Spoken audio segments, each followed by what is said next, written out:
organisé à Pointe-Noire. Hervé Pédurand, Paul Labéca. Ce matin, une quinzaine de personnes a fait le déplacement. L'une après l'autre, elles exposent leur situation aux représentants de l'agence. Habitant la zone des 50 pas géométriques, elles doivent se mettre en règle. C'est le cas de ces trois sœurs. Leur grand-mère a légué une maison située dans une zone aujourd'hui inhabitable. Du côté de la mer, ce qu'on n'arrive pas à comprendre, c'est que nous avons la mer ici, nous avons des maisons ici, et nous sommes situés là. Et on nous dit que nous sommes en zone rouge. Au cours de l'entretien, l'agent de régularisation s'assure que le dossier des demandeurs est au complet. Si le dossier est complet, il passe tout de suite en commission. Sinon, il faudra envoyer des courriers, faire des relances et tout. C'est ça le gros problème de retour de pièces. Dans l'équipe, une urbaniste venue présenter la zone d'aménagement de la plage Caraïbe, un projet qui fait partie des autres compétences de l'agence des 50 pas géométriques. Mais elle sait aussi apporter des solutions, y compris pour nos héritières. Si la construction est en zone rouge du PPRN, on ne peut pas régulariser le foncier. Enfin, en tout cas, l'État ne peut pas donner une décision favorable à la demande. Du coup, nous, ce qu'on peut faire, on peut réorienter les habitants pour savoir s'ils ont un projet de commerce ou de service. Parce que c'est pas parce qu'on est en zone rouge qu'on ne peut rien faire sur le foncier, c'est juste qu'on ne peut pas y habiter. Une solution qui ravit la famille, elle pourra désormais entamer les travaux et faire revivre son patrimoine. C'est là que ma grand-mère, côté maternel, a vécu. Ensuite, ma mère a vendu des légumes pays. Ensuite, c'était les chapeaux. Donc, on aimerait bien prendre la suite, même pour ouvrir un petit truc. 2000 occupants du littoral restent à se faire connaître par l'agence des 50 pas géométriques. Myriam Roch-Bergobson, bonsoir. Bonsoir. Vous êtes directrice de l'agence des 50 pas géométriques. Ce n'est pas la première campagne de régularisation.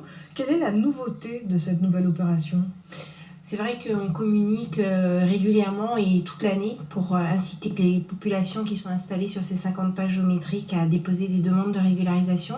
Mais là, en particulier, on est tenu par une échéance législative prévue par la loi ADOM, actualisation du droit outre-mer de 2015, et qui prévoit l'arrêt de cette procédure dérogatoire, il faut le dire comme ça, puisqu'on sait que le domaine public de l'État est imprescriptible et inaliénable, donc on ne peut pas le vendre. Et cette loi de 96 permet de façon dérogatoire, en Guadeloupe et en Martinique, de régulariser les populations qui y sont installées. Donc cette loi, elle permettra ça jusqu'au 31 décembre 2019, en tout cas pour le dépôt des dossiers. Parce que ces compétences seront également gérées bientôt par peut-être le conseil régional. C'est cela, cette même loi ADOM qui fixe cette date butoir du 31 décembre 2019 prévoit aussi au 1er janvier 2021 le transfert de la zone urbaine et d'urbanisation diffuse à la région Guadeloupe et à la collectivité territoriale de Martinique pour ce qui concerne la Martinique. Est-ce qu'il y aurait des changements à partir de 2020 puisque le gouvernement prévoit aussi un projet de loi sur les risques naturels ?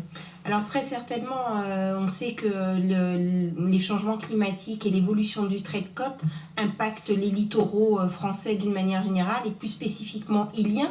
Donc étant les littoraux français d'une manière générale et plus spécifiquement iliens, donc l'évolution du trait de côte. Et donc ça veut dire que oui, de plus en plus, on est amené à avoir des populations qui vont se retrouver dans des zones dites exposées où les vies humaines peuvent être menacées. Donc on suit de très près les travaux relatifs à ce projet de loi sur les risques naturels majeurs. Alors comment se régulariser ? Alors pour se régulariser, aujourd'hui, il faut déposer une demande, il faut remplir un certain nombre de critères de par la loi, c'est-à-dire, vous l'avez dit en entrée d'édition, il faut que la construction ait été édifiée avant 1995, il faut que le demandeur soit celui qui a édifié le bâti ou ses ayants droit, il faut aussi que cette demande elle soit compatible avec des plans d'aménagement, on vient de le voir, l'agence a aussi une mission d'aménagement des espaces littoraux, il faut que cette demande elle soit compatible avec les projets d'aménagement portés par les communes dans ces secteurs et il faut aussi que la personne ne soit pas soumise à un risque qui menace sa vie. Alors aujourd'hui, il y a 2000 dossiers en attente. Pour ceux qui ne se plient pas et ne répondent pas dans les temps, c'est-à-dire jusqu'au 31 décembre, ils risquent la forclusion, c'est-à-dire qu'ils vont perdre leurs droits, ils seront expulsés, c'est ça ? Je ne peux pas parler d'expulsion puisqu'on ne sait pas aujourd'hui quel traitement sera réservé. On envisage un transfert à la région, donc la région probablement aura des modalités de régularisation qui pourraient intervenir si ce transfert a lieu tel que prévu. Aujourd'hui, ce que je peux dire, c'est qu'un tien vaut mieux que deux tu l'auras et que globalement, cette opportunité qui est donnée aux personnes de disposer d'un titre de propriété, donc de pouvoir céder leurs biens à leur famille, de pouvoir aussi hypothéquer leur maison en cas de nécessité d'emprunt bancaire, de pouvoir émarger aux aides classiques du droit commun, amélioration de l'habitat du département ou de la région, rentrer dans le droit commun en fait, tout simplement, et c'est une opportunité, je pense qu'il ne faut pas louper. Merci Myriam Roch-Bergobson d'avoir accepté notre invitation. Merci à vous.